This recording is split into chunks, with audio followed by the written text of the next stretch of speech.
Bonjour et bienvenue sur Sensation, l'amitié franco-allemande à travers la gastronomie.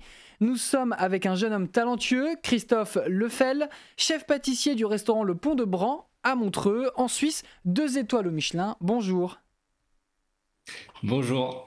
Vous êtes originaire d'Alsace, donc pas très loin de l'Allemagne. Quels souvenirs gastronomiques avez-vous? Alors, les souvenirs de chez moi en particulier ou plutôt de De chez bon, vous, du de chez pays? vous. De chez moi. Alors, moi, ce qui me vient vraiment à l'esprit maintenant, ce serait des Dampfnudeln.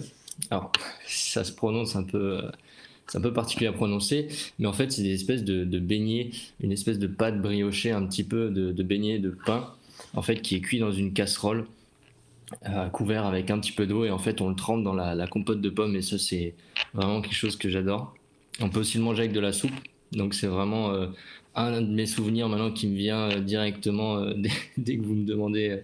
Ça, c'est rare d'en trouver, on en trouve souvent en boulangerie, mais c'est pas quelque chose que beaucoup de personnes connaissent, surtout hors de l'Alsace, parce que c'est vraiment très typique. Et quels sont pour vous les atouts ou les caractéristiques de la pâtisserie allemande? Alors, la pâtisserie allemande, elle est très complexe parce qu'en fait, il n'y a pas beaucoup on va dire que ce qu'ils font, c'est beaucoup de gros gâteaux. Il y a vraiment énormément de choses qui ont été faites. C'est vraiment des grosses tourtes, ils appellent ça des Torte aussi. C'est vraiment des gros gâteaux à partager. Et c'est vrai que moi, en ayant appris l'allemand à l'école, même en école hôtelière, en fait, ils nous montraient aussi les spécialités qu'il y avait en Allemagne. Et c'est vrai que les Dampfnudeln, par exemple, on les retrouve aussi en Allemagne, mais on les mange par exemple avec de la crème anglaise. Donc c'est un peu différent. Mais c'est vrai qu'en règle générale, ce qu'on trouve plus, c'est des gâteaux aux noix, des gâteaux aux noisettes, vraiment des gros gâteaux qui sont très épais, hein. C'est vraiment quelque chose qu'on trouve le plus souvent, même dès que j'allais dans les hôtels en Allemagne, c'est souvent vraiment des gâteaux à partager où on sait sous cloche, il y a des grosses tranches et puis on se sert des énormes parts de gâteaux. Donc Donc, ça, c'est vraiment. On va dire qu'il n'y a pas forcément trop de, je trouve, de typicité en Allemagne. C'est plus compliqué qu'en France. En France, il y a vraiment énormément de choses qui ont été faites. Mais en Allemagne, ce serait plus ouais, des gros gâteaux avec de la crème au beurre, des gâteaux aux noix, vraiment des trucs plutôt simples, pas forcément trop compliqués à faire pour la maison, quoi. il y a plus de diversité dans la pâtisserie française? Ouais, on va dire que dans la pâtisserie française, il y a beaucoup de choses qui ont été élaborées en France, il y a beaucoup de choses qui ont été créées. Et cette diversité, elle est énorme et c'est ce qu'on voit maintenant dans le monde entier, hein. C'est un peu comme la boulangerie, la viennoiserie, les croissants, les pains au chocolat. Les Allemands sont très forts pour le pain. Moi, je les connais beaucoup pour le pain. Ils adorent le pain parce qu'ils en mangent énormément avec de la charcuterie. Le soir, souvent aussi, dès que j'allais chez un ami, bah, c'était charcuterie avec du pain. C'est vraiment, eux, ils sont vraiment forts pour ça, quoi.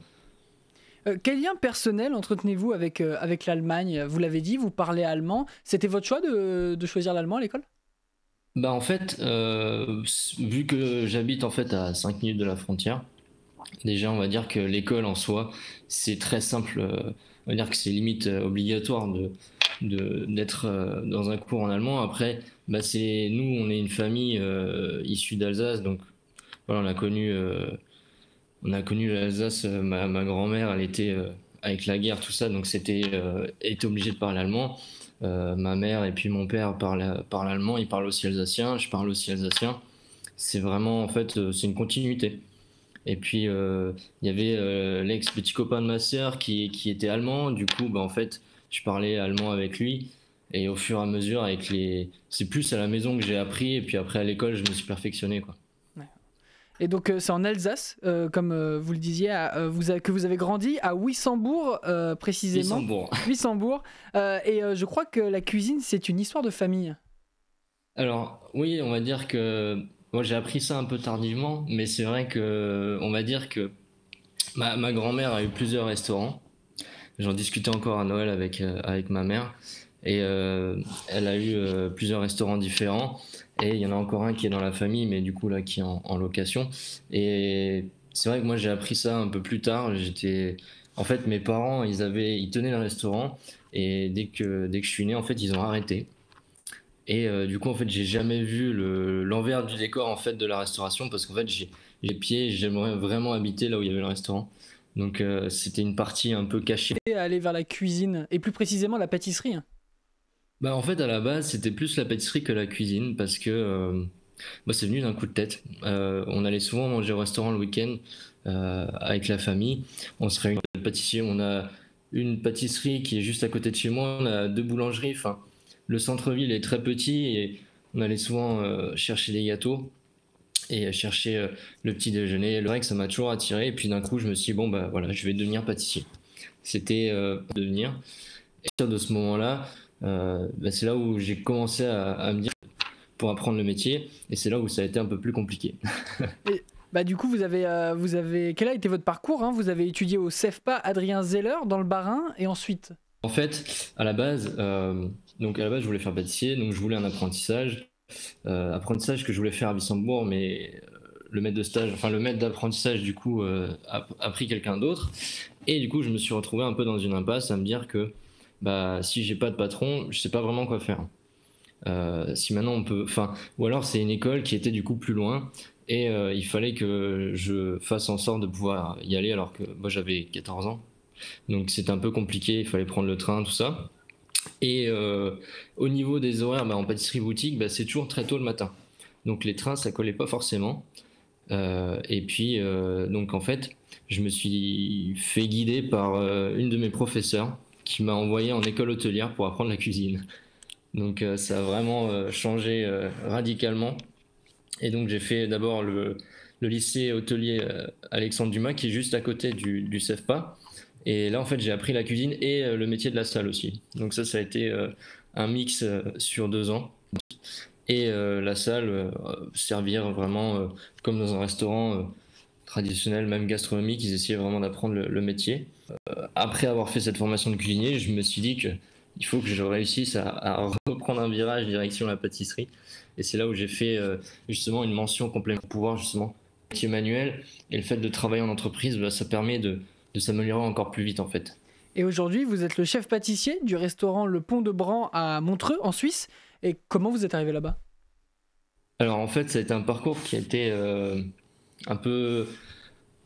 On va dire que j'ai voyagé un petit peu. Je suis allé à Paris. Euh, j'ai appris chez Pierre Hermé, donc grand nom de la pâtisserie française, où j'ai revu énormément de bases de la pâtisserie française avec un goût qui est vraiment, qui est vraiment au-dessus de beaucoup de monde. Il a vraiment des goûts qui sont très précis, très francs. Et ça m'a énormément apporté sur le goût et sur la base de la pâtisserie. Une fois que j'étais là-bas, je me suis dit, bah voilà, maintenant, j'ai apprécié travailler les desserts dans un restaurant. J'ai vraiment aimé ce côté de faire des desserts plus minutes qu'on sort à la commande du client. Et du coup, en fait, je suis parti en Haute-Savoie, qui est juste à côté de la Suisse.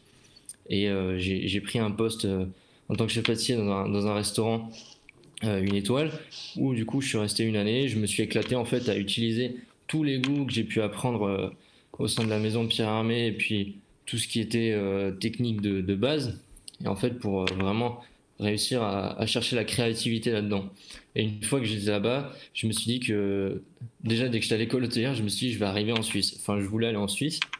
Et donc ça remonte déjà de 15 ans à 19 ans, il y a déjà un petit écart. Et au final, j'ai réussi en fait à aller en Suisse dans ce restaurant-là, par choix, hein, clairement.